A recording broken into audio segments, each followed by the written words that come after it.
Alright, point me to a person who feels completely unaffected by this eclipse portal combined with all of these retrograde planets, and I'll show you a person who is either incredibly masterful in the spiritual and physical realms, or a person who is completely not paying attention to anything that's going on around them. Because that really seems like the only polarities of types of people who could really just move through this moment in time and not realize what's happening on a bigger scale and on an inner scale, the macro and the micro.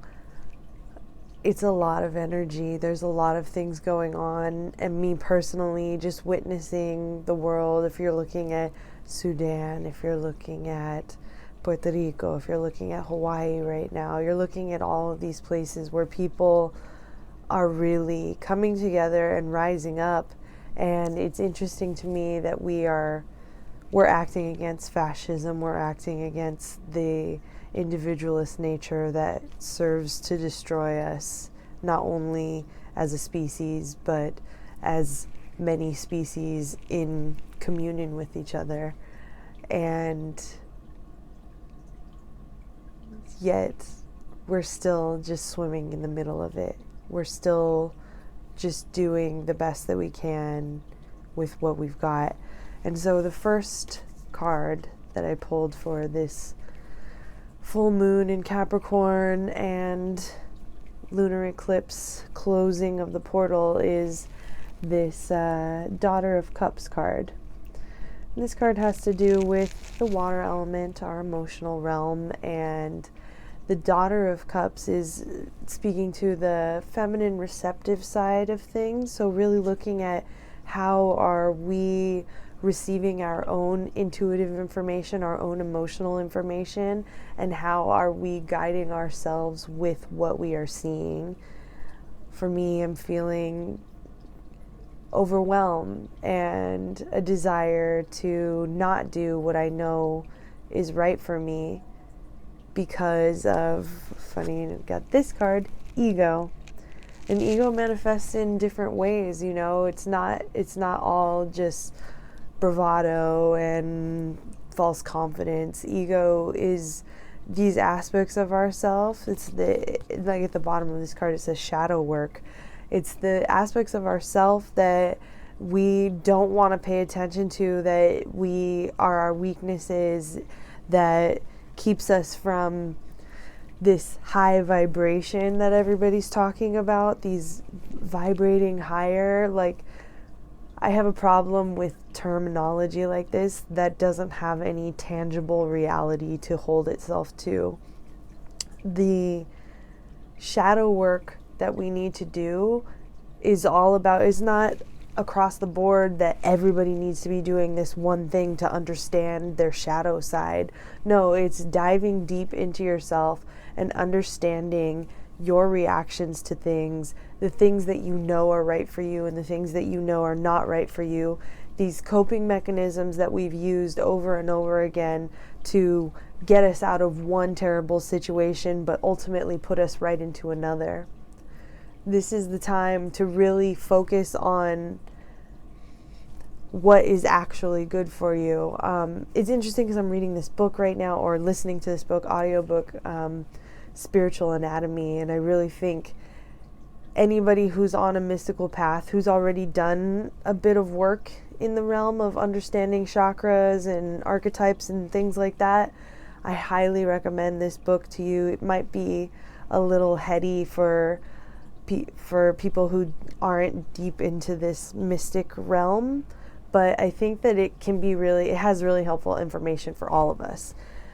Something that we can really think about is, what are we investing our energy into? What are we investing our power into? And the thing that she really tries to drive in as a point is that when you relinquish your power to things that don't serve you and don't serve the whole of our global community, it has a physical impact on your cellular structure. And this is part of what causes diseases in us and pain and suffering and things like this. It's manifestations of us relinquishing our power in so many ways, in so many time frames, because this isn't just oppression that's inflicted on us, it's oppression that's inflicted on our ancestors, on generations and generations before us. And so we're not only doing the work to heal ourselves, but we're doing the work to heal the ancestors. And this requires making better choices for ourselves and understanding what our pitfalls are and understanding what the distractions are that keep us from doing what we know to be right for ourselves, because we all have that innate knowledge if we are allowed the time and space to sift through it. And a lot of people in this world do not have that time and space, or they feel that they do not have that time and space because there are overarching structures of politics and people and resource hoarding that keeps people from being able to manifest their personal power, which in turn would make the whole world a better place. But we're shifting towards figuring that out and how we can come together. But we will never get there if we're not willing to do the ego work, the shadow work, the understanding of our subconscious self, and diving into it and understanding how we're stopping ourselves. Not blaming it on anybody else, but how we are stopping ourselves and how we can endure what we need to endure in order to come to where we need to come to. And so that leads into the Camel card, which is a card about journey. The camels, you're thinking of a desert journey and how you can endure a long journey through the desert. The camel has these humps on its back where it stores fat and water, so it can slowly disperse water throughout its system and make it even farther. And so we have to think about that. And also it's got the moon in there. It's a fire symbol card, so it has to do with the element of fire, our creative energy, our passion. And the camel used to be known, or maybe still in places is known as the ship of the desert, carrying art and music and culture across deserts, across landscapes in a slow and sustained way. So we have to think about how we can cultivate that kind of sustainability in ourselves and how we can mitigate our energy and understand what we should be giving our energy to in order to understand how to better serve ourselves and serve the whole.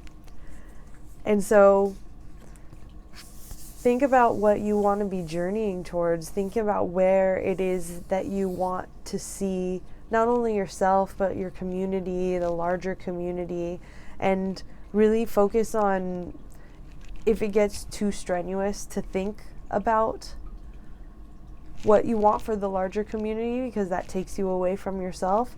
Here's this card, Argonite, coming through to remind you to bring it all down to the lower chakras. You want to be pulling from the crown chakra down to the root chakra, taking the energy, like whatever spirits that you work with, hopefully for the highest good of all, keeping that intention in mind.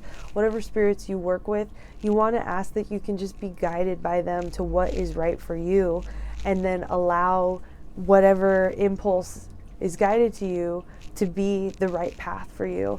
And this card is really about how can we pull our energy down into our root chakra, our sacral chakra, our solar plexus chakra, so we can keep really strong in our integrity and our endurance in the solar plexus chakra, how we can keep strong in our passion and creative drive in the sacral chakra, and our root chakra, how we can feel and find stability and find the connection to all is one, like all of us, all of the plants, all of the animals, all of the air, all of the water, all of the fire, it's all us.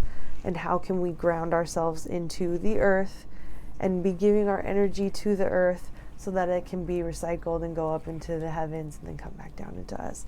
It's the cyclical energy that we're working with, and as we are guided by the spirits for our highest good, and we are giving our energy and rooting ourselves down into the earth, we become this cycle, just like water molecules that evaporate, turn into clouds, and rain down on us, go into the water system and the earth, and then go back up. We're all in cycles, and we all need to work on how can we take care of ourselves and take care of the whole. And the way that we do that is to allow ourselves to be guided to what is right for us and what is meant for us, and to trust that journey no matter what it is. And now I'm not going to say any of this is easy. Again, none of this is easy. This is hard work, and it takes conscious effort, and it takes the willpower to believe, and the mind power and the heart power. There's a lot of aspects to this, but we can take better care of ourselves, and thus we can take better care of the whole if we're willing to put in the energy and the effort, and willing to battle back our own egos that tell us not to do it. Because I'm gonna tell you, I'm already late on this video, but I didn't want to do it at all. I don't want to do this all the time, you know? But I also see the validity. These are helpful for me. And if it's helpful for me, potentially there's a possibility that it's helpful for other people. And that is part of my purpose. Part of my purpose here is to share what I have learned and make knowledge accessible, and make the spiritual tangible. This is what I'm talking about when I talk about Neptune and Capricorn generation. Neptune, the planet of spirituality and compassion, and the waters that draw us all together, that we are all a part of. In Capricorn, the energy of getting shit done, being responsible, doing whatever needs to be done to make the house a home, to protect each other. There's so much in this, so much archetypal symbolism that I can spin out about, and it might be overwhelming. So I'm going to keep it simple and just say that in this moment with these cards, it is very important to care for our emotional realm. It's important to bring ourselves down, to root ourselves into the ground and feel a stability in ourselves while we do the shadow work, and while we go on this journey that none of us know where it's going, but we know that we have to go. Because we're just gonna slide into World War III, or some people are already experiencing World War III. Some people never stopped experiencing war. Can we dare to imagine that life doesn't have to be all war all the time, all rape, all pillage all the time? I want to believe that. I really do. My sad girl Eeyore state of mind doesn't always let me believe that, but I'm willing to mitigate my energy and my stores in order to make this journey, to be a part of the crew of people that are willing to say, hey, this world can be a better place, and we're willing to work on it, whatever it takes. So that's where I'm at, and I hope y'all are with me. All right, blessings.